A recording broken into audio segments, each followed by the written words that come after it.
नमस्कार दोस्तों, हम लोग जुड़ चुके हैं एक बार फिर से। और इस बार हम अपने फिर से पॉलिटी का जो सीरीज हम लोग कंटिन्यू कर रहे हैं एमसीक्यू का, उसको कंटिन्यू करते हुए आगे बढ़ेंगे।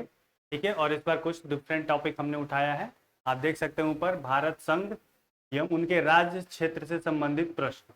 मतलब भारत, इंडिया इज यूनियन और उनके स्टेट से रिलेटेड जो भी प्रश्न बनते हैं आपके एग्जाम में, और जो भी महत्वपूर्ण प्रश्न बन सकते हैं, उनको हम यहाँ पे डिस्कस करेंगे। 20 से 25 क्वेश्चन डिस्कस करेंगे, ज़्यादा लंबा वीडियो नहीं होगा दोस्तों। तो इससे पहले कि हम शुरू करें, आपके लिए एक अनाउंसमेंट है।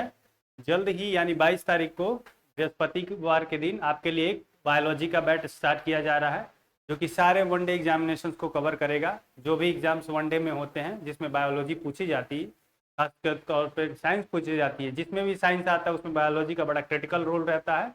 तो उसके लिए हम एक बैच स्टार्ट करने जा रहे हैं इसी बृहस्पतिवार से। तो आप हमारा स्टूडेंट ऐप, जो कि हमारा ऐप है, उसको डाउनलोड कर सकते हैं। इसका नाम है स्टूडेंट इलीट।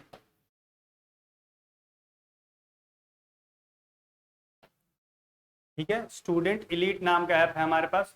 तो ये आप डाउनलोड कर सकते हैं और आप बैच को परचेज कर सकते हैं। बहुत ही मिनिमम अमाउंट में आपको बैच मिल जाएगा और सारे चीज़ डिस्कस करते हुए हम लोग आगे बढ़ेंगे, और आपको बायोलॉजी में कभी भी क्वेश्चन करने में दिक्कत नहीं होगी। तो आप चाहें तो बैच को परचेज कर सकते हैं, या फिर आपने आपके जो भी दोस्त यार हैं, जो भी रिश्तेदार हैं जो प्रिपरेशन करते हैं, जो भी आपके चाहने वाले, आप उनको ये सजेस्ट कर सकते हैं। तो आइए इसी के साथ शुरू करते हैं हम अपना आज का पहला क्वेश्चन।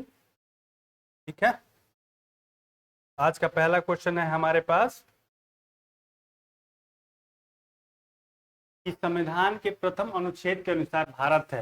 तो जो संविधान का प्रथम अनुच्छेद है उसके अनुसार भारत क्या है? राज्यों का समूह है, राज्यों का फाउंडेशन है, राज्यों का कॉन्फेडरेशन है, या राज्यों का यूनियन है? ठीक है, तो ये है राज्यों का यूनियन। इंडिया को बोला जाता है India is the union of states. ठीक है, तो ये है राज्यों का यूनियन।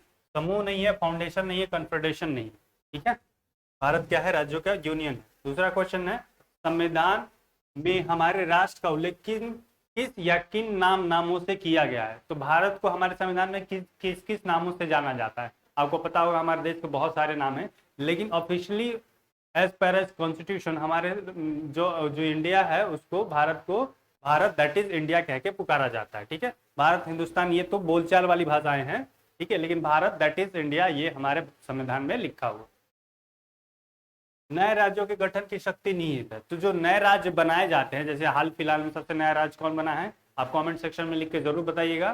तो जो नए राज्य बनते हैं उनका जो उसका जो शक्ति होता है वो किसके पास होता है, किस में निहित होती है? राष्ट्रपति में, मंत्रिपरिषद में, राज्य पुनर्गठन आयोग में, या फिर संसद में? तो ये आपको पता होना चाहिए कि ये संसद में निहित होती है। ठीक है, दूसरा क्वेश्चन अच्छा दूसरा क्वेश्चन भी कर लिया। चौथा क्वेश्चन है, भारतीय संघ के अंतर्गत किसी राज्य को मिलाने का अधिकार किसे है? तो कह रहे कि भारतीय संघ के अंतर्गत किसी राज्य को मिलाने का जो अधिकार है वो किसके पास है? राष्ट्रपति के पास, प्रधानमंत्री के पास, संसद के पास, ये सर्वोच्च न्यायालय के पास। तो अगेन ये संसद के पास। जो भी निर्माणकारी प्रक्रिया है भारतीय स्टेट्स को या राज्य को मिलाने में, विघटित करने वाली, वो सारी संसद के पास है। ठीक है, तो इसका भी आंसर हो जाएगा ऑप्शन सी। पांचवा है, एक नया राज्य बनाने में संवैधानिक संशोधन के लिए कैसा बहुमत चाहिए? कह रहा है कि अगर एक नया राज्य बनाएंगे तो उसके लिए कैसा बहुमत चाहिए, और ये बहुमत कहाँ होना चाहिए? ऑब्वियसली जहां से ये बनेगा, मतलब संसद में होना चाहिए। ठीक है, तो संसद में कैसा होना चाहिए? 2/3, 3/4, साधारण 2/3 एवं राज्यों का अनुसमर्थन। ठीक है, तो ये हो जाएगा साधारण बहुमत चाहिए। अगर आपको एक नया राज्य बनाना है तो संसद में उसके लिए साधारण बहुमत पारित होना चाहिए। ठीक है, तो एक नया राज्य बन जाएगा। छठा है, निम्नलिखित में से कौन सा संविधान के अनुच्छेद 3 के तहत संसद के एक कानून द्वारा संभव नहीं है? ठीक है, तो कह रहा है कि ऐसे कौन सी चीज है इन चारों ऑप्शन में जो अनुच्छेद 3 है उसके समक्ष संभव नहीं? ठीक है, बताइए जल्दी से, अनुच्छेद 3 के जो कौन सा संभव नहीं है? ठीक है, तो ये है नए राज्यों का प्रवेश। ठीक है, इसमें नए राज्य प्रवेश नहीं कर सकते, एक दूसरे में नए राज्य प्रवेश नहीं कर सकते। उनके बाउंड्रीज को घटा बढ़ा दिया जा सकता है, नए राज्य का पुनर्गठन हो सकता है, लेकिन नए राज्य प्रवेश नहीं कर सकते। राज्यों की सीमा में परिवर्तन हो सकता है, राज्यों के क्षेत्र में परिवर्तन हो सकता है, नए राज्य का परिवर्तन हो सकता है, पुराने राज्य हटाए मिटाए जा सकते हैं, लेकिन नए राज्यों का प्रवेश नहीं हो सकता। सातवां, यदि भारतीय संघ में एक नए राज्य का सृजन या स्थापन किया जाना है तो संविधान के किस अनुसूची या संशोधन करना आवश्यक होगा? अभी हमने पढ़ा पिछले ही क्वेश्चन में अनुसूची 3 वाला पढ़ा, ठीक है। तो ये तीसरी अनुसूची। तो राज्य से संबंधित जो भी उसके पुनर्गठन या विघटन या जिसके भी मामले हैं वो तीसरी अनुसूची से किए जाते हैं। 8वां है, राज्य पुनर्गठन आयोग ने 1 नवंबर 1956 को कितने राज्य तथा कितने संघ राज्य बनाए गए थे? तो कह रहा है कि जो 1 नवंबर 1956 को राज्य पुनर्गठन आयोग बना था, तो इससे एक चीज तो क्लियर हो गई कि जो राज्य पुनर्गठन आयोग बना था वो 1 नवंबर 1956 से बना था, ठीक है। अब दूसरा चीज ये पूछ रहा है कि जब ये चीज लागू हुई थी तो कितने राज्य और संघ राज्य बनाए गए, ठीक है। तो इसका ऑप्शन है ए, 14 राज्य और 6 संघ राज्य बनाए गए थे, ठीक है, 1956 के एक्ट में। 9वां है कि भारत में कितने राज्य एवं संघीय प्रदेश है? तो अभी के लिए पूछ रहा है कि अभी कितने राज्य संघीय प्रदेश है? तो ये है 28 राज्य और 8 संघीय प्रदेश, ठीक है। 29 नहीं है, जो लोग भी आप सोचते, क्योंकि जम्मू कश्मीर को यूटी बना दिया गया, तेलंगाना बनने के बाद 29 हो गया था, लेकिन फिर जम्मू कश्मीर को यूटी बना दिया गया। 10 देशी रियासतों के एकीकरण में सरदार वल्लभ भाई पटेल के अलावा निम्न में से किन 2 व्यक्तियों ने प्रमुख भूमिका निभाई? तो आपको पता होगा कि आयरन मैन, सरदार पटेल को आयरन मैन कहा जाता था। इनको राज्य को, भारत को जोड़ने में बहुत बड़ा योगदान माना जाता है, ठीक है। और इन्हीं के नाम पे स्टैच्यू ऑफ यूनिटी भी बनी है गुजरात में। तो कह रहा है कि वल्लभ भाई पटेल के अलावा उनके साथ कौन से 2 लोग थे जो उनको ये काम करने में उनका हेल्प किए थे या उनका साथ दिए थे, ठीक है। तो ये थे के मुंशी और वीपी मेनन, ठीक है। के मुंशी और वीपी मेनन वो व्यक्ति थे जो उनका साथ दिए थे। 11वां, निम्नलिखित में भारतीय संघ में शामिल होने की प्रक्रिया को क्रमशः बताए। जूनागढ़, हैदराबाद और जम्मू कश्मीर। आपको पता होगा पिछला क्वेश्चन जो सरदार पटेल से रिलेटेड था, तो सरदार पटेल ने क्या किया था कि भारत जब आजाद हुआ था ब्रिटिशर से, तो उस समय हमारे पास राज्य नहीं थे, छोटे छोटे राज्य रजवाड़े थे, ठीक है। तो उस समय 565 राज्य रजवाड़े थे। तो 565 जो राज्य रजवाड़े थे उनमें से सब लोग मान गए थे, बस यही 3 नहीं माने थे। कौन कौन? जूनागढ़, हैदराबाद और जम्मू कश्मीर। अब आपको पता चलेगा कि जम्मू कश्मीर का अभी तक डिस्प्यूट क्यों रहता है, क्योंकि ये जो 3 राज्य हैं अभी तक नहीं माने थे भारत में विलय होने के लिए, यानी शामिल होने के लिए, जब भारत आजाद हुआ था। तो सरदार पटेल ने क्या किया कि जूनागढ़ को पुलिस कार्रवाई से भारत में मिलाया, हैदराबाद को जनमत संग्रह से। जनमत संग्रह क्या है कि लोगों से, जैसे आज के जमाने में वोट होता है ना कि आप किसको चुनेंगे किसको नहीं, तो उस समय हैदराबाद की जनता को जनमत संग्रह से भारत में विलय करा दिया। और जो जम्मू कश्मीर था वो विलय पत्र से, विलय पत्र को इंग्लिश में बोलते हैं इंस्ट्रूमेंट ऑफ एक्सेशन, और 1956 में साइन हुआ था। तो उस समय क्या हुआ था कि जम्मू कश्मीर पे जब पाकिस्तान ने देखा कि जूनागढ़ को पुलिस कार्रवाई से, हैदराबाद को जनमत संग्रह से भारत में अपने मिला लिया है, तो जम्मू कश्मीर थी मुस्लिम मेजोरिटी में, लेकिन उसका जो राजा था वो हिंदू था।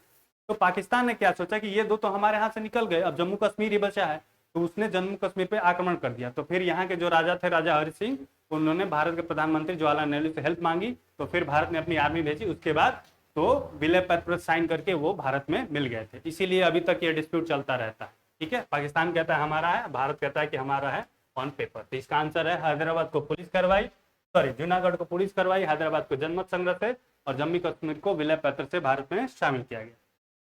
12वां है, राज्यों के सीमा क्षेत्र में वृद्धि, कमी, नाप परिवर्तन संबंधित अध्यादेश पर निम्नलिखित में से किसकी पूर्व मंजूरी आवश्यक है? तो कह रहे हैं कि जो राज्य बनाए जाते हैं उनकी क्षेत्र में वृद्धि, कमी, नाम में परिवर्तन, ठीक है, इन सबसे जुड़ी हुई रिलेटेड जो लॉ है, अध्यादेश है, वो किसके परमिशन से बनाए जाते हैं, ठीक है। तो ये होता है राष्ट्रपति के परमिशन से, ठीक है। आपको अगर कोई भी राज्य का नाम चेंज करना है, उसके सीमा को बढ़ाना है, घटाना है, तो आपको सबसे पहले राष्ट्रपति का उस पर सहमति लेना पड़ेगा। 13 है, किस संविधान संशोधन द्वारा दिल्ली को राष्ट्रीय राजधानी क्षेत्र का दर्जा दिया गया? पूछ रहा है सिंपल सा क्वेश्चन कि दिल्ली को राष्ट्रीय राजधानी क्षेत्र का, नेशनल टेरिटरी और दिल्ली का दर्जा कब दिया गया, कौन से संविधान से? 74, 72, 68 या 69? 13 नंबर क्वेश्चन है, तो ये है 69वां संविधान संशोधन।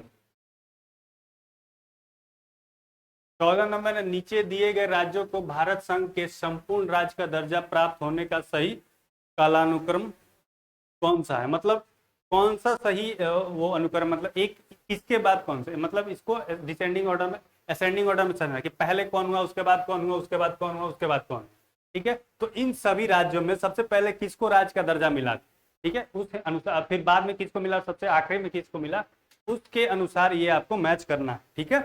तो ये जो पहला ऑप्शन है वही सही है, सबसे पहले नागालैंड को हुआ, फिर हरियाणा को दिया गया, फिर सिक्किम को, फिर अरुणाचल प्रदेश को दिया गया। ठीक है।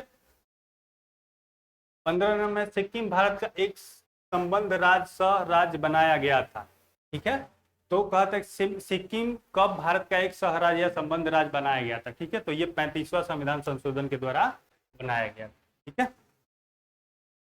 निम्नलिखित राज्यों में भारत में बनने की सही कालानुक्रम की पहचान नीचे दिए गए कूट से कीजिए। ठीक है। अभी पूछ रहा है कि जैसे हमने पिछला क्वेश्चन किया था, पिछले का पिछला, उसी समय कह रहा है कि इन सब में सबसे पहले कौन बना, फिर दूसरा कौन बना, फिर तीसरा, फिर चौथा कौन बनाया गया राज्य। ठीक है। बताइए दोस्तों। तो ये है 1 3 2 4, मतलब ऑप्शन डी, ये वाला। ठीक है। सबसे पहले आंध्र प्रदेश, फिर बनाया गया सिक्किम को, फिर बनाया गया हिमाचल प्रदेश को, फिर बनाया गया हरियाणा को। निम्नलिखित संविधान संशोधन में इसके द्वारा सिक्किम को विविधित भारत संघ के एक पूर्ण राज्य के रूप में सम्मिलित किया गया। ठीक है। तो ये है 36वां। देखिए 2 क्वेश्चन थे अभी, सिक्किम से रिलेटेड कंफ्यूज नहीं करना। जो 35वां संविधान संशोधन था, ठीक है, जो 35वां संविधान संशोधन था वो क्या है कि सिक्किम को भारत में मिलाया गया। ठीक है। और ये जो 36वां है, इसको भारत के संघ में एक राज्य का दर्जा दिया गया। ठीक है। भारत में मिलाया गया सिक्किम को 35वें से। ठीक है। और उसको राज्य का दर्जा दिया गया 36वें संविधान संशोधन से। तो बोलना नहीं है और कंफ्यूज भी नहीं होना। 18 भाषा के आधार पर राज्यों के गठन हेतु राज्य पुनर्गठन आयोग की स्थापना कब की गई थी। तो सबसे पहला क्वेश्चन यही था। उसी समय मैंने आपको बताया था कि क्वेश्चन देखते ही हमको एक चीज क्लियर हो गई कि राज्य के पुनर्गठन आयोग की स्थापना 1956 में की गई थी। ठीक है।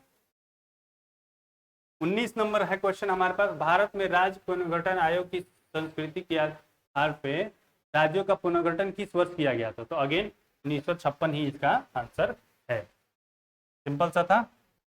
30 नंबर है। आंध्र प्रदेश एक भाषाई राज्य के रूप में गठित किया गया था। तो ये ईयर था 1953।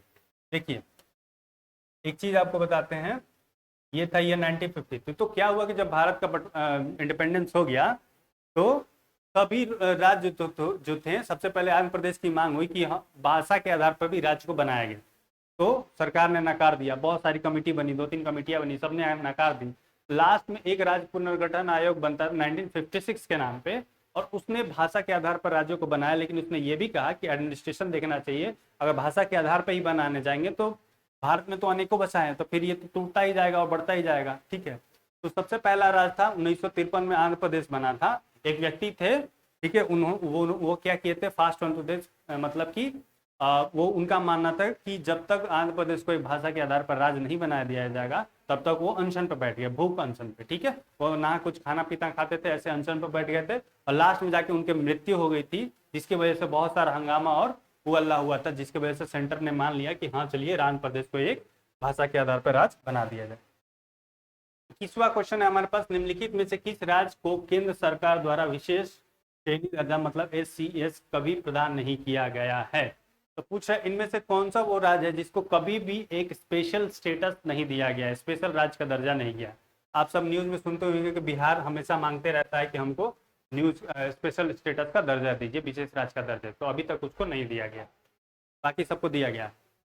भाषाई प्रांत आयोग का गठन कब और किसकी अध्यक्षता में किया गया। सबसे पहले पता है भाषा के आधार पर राज्य पुनर्गठन आयोग, बार बार हम लोग डिस्कस कर रहे हैं, 1956 में किया गया। और ये कौन थे, KN पनिकरनन।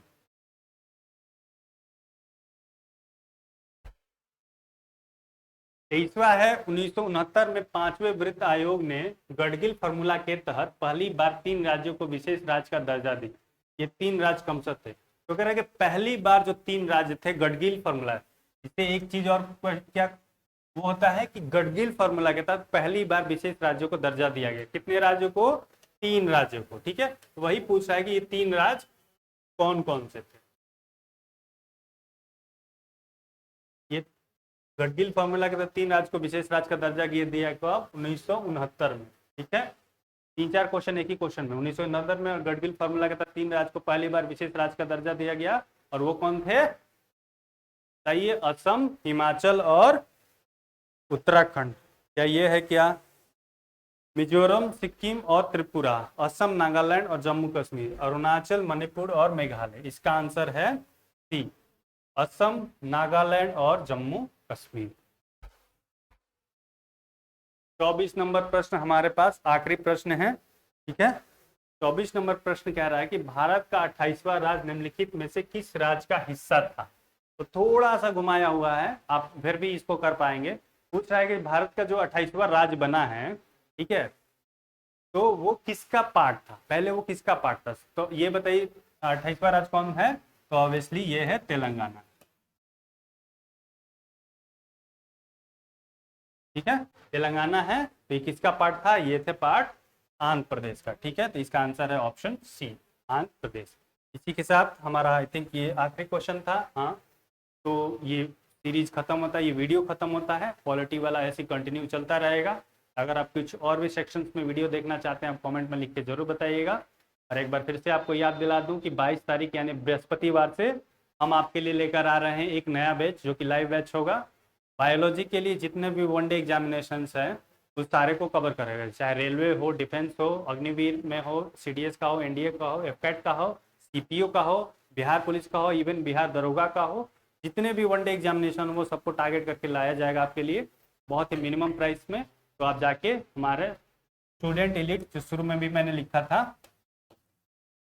वो ऐप डाउनलोड कीजिए और वहां से उस बैच को आप परचेज कर सकते हैं। ठीक है, टाइमिंग होगा 8 से 9, और बाकी जो सारी डिटेल्स, सॉरी 8 से 9 नहीं, 9 से 10 आपका टाइमिंग होगा, और बाकी जो सारी डिटेल्स है आपको समय से दी जाएंगी, समय से पहले दी जाएगी। ठीक है, इसी के साथ वीडियो का अंत करते हैं।